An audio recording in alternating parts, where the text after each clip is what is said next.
Colloque, ARIP, Cerisy, Bébé Sapiens. Colloque Bébé Sapiens, Centre culturel international de Cerisy. On va s'intéresser au développement comme un système complexe, c'est-à-dire on a un état, et puis en fonction de facteurs environnementaux sur lesquels je vais revenir, le système va se différencier en un état qui n'est pas prédictible directement, sauf par des équations non linéaires. Donc là, on va s'intéresser à ça au niveau du système nerveux central, au niveau de l'embryogenèse, comme le développement individuel. C'est une boucle entre ces différents facteurs. L'activité génique, l'activité neurale dont on a besoin, le comportement, l'environnement. Et à chaque niveau, chaque état peut intervenir en retour sur l'étape en construction. L'épigénèse, c'est une réalité pour moi.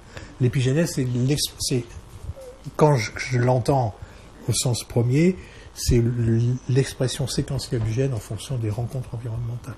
Les mécanismes neuro-épigénétiques qu'on a décrits au niveau du fœtus, ça permet la construction d'une neuroanatomie qui a des particularités. C'est quelque chose qui est plastique, c'est un substrat neural plastique, les connexions synaptiques, elles ne sont pas encore complètement construites, qui est variable et qui présente une redondance. Alors, la neurogénèse, on l'a vu tout à l'heure, c'est ce que nous apprend l'embryogenèse, c'est un système qui dépend de l'expérience.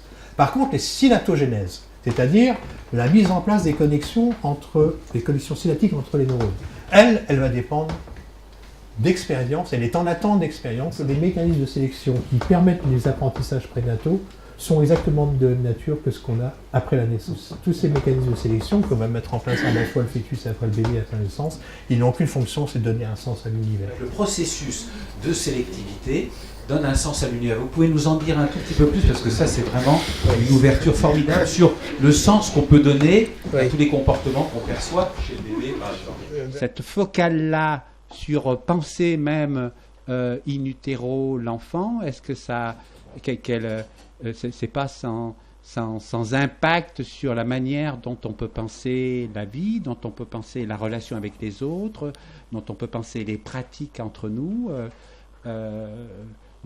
du point de vue sociétal.